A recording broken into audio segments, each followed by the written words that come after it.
One of the most important topics in the Holy Quran is the topic of spirituality.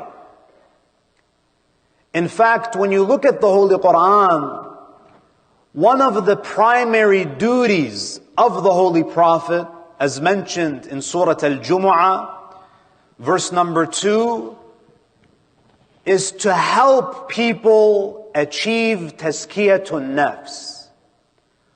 هو الذي بعث في الأميين رسولا منهم. And then Allah names and He lists the primary duties of the messenger. يتلو عليهم آياته ويزكيهم ويعلمهم الكتاب والحكمة.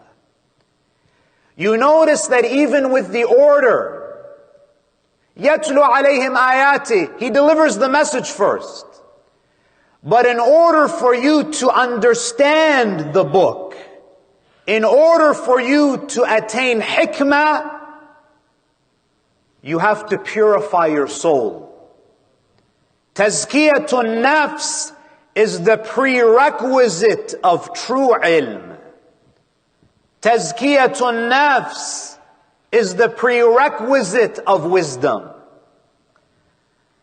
So there is a lot of emphasis in the Holy Quran and Hadith literature on the topic of Tazkiyatun nafs.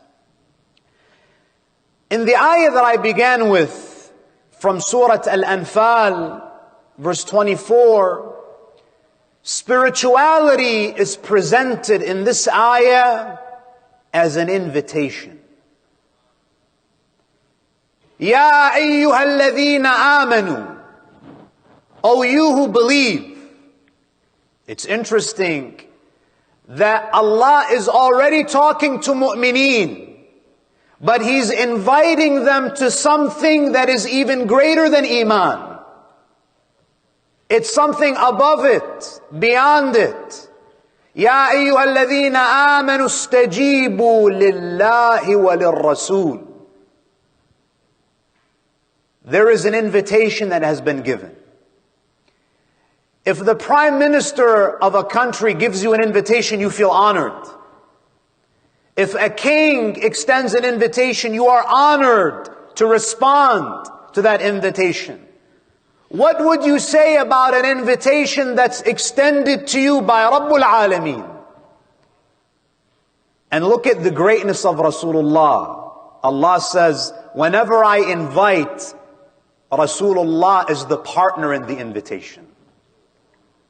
يا أيها الرسول يا أيها الذين آمنوا استجيبوا لله وللرسول إذا دعاكم لما يحييكم. There is an invitation to do what? What's going to happen? Allah, who is Al-Hayy, He is absolute life. He is Al-Hayyu alladhi la yamut. And the only created being after Allah Azza wa Jal that has achieved optimal spiritual life is Rasulullah. Allah and His Messenger are inviting you to that which will give you life. Everyone in this room is biologically alive. Your body is comprised of cells. Your respiratory system functions. Your heart is pumping blood through your body. You're physically alive. You're biologically alive.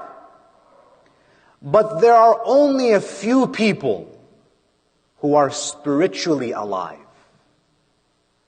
As I mentioned in the previous nights, Rasulullah speaks about a tragedy in the human condition. An-nasu niyam. People are asleep. They're in a spiritual comatose. إِذَا مَاتُوا انْتَبَهُ. You know when you go to the cemetery?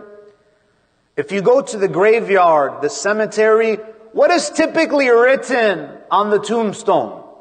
Rest in peace.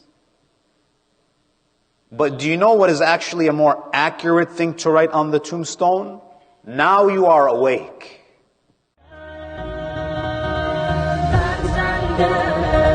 Hey down.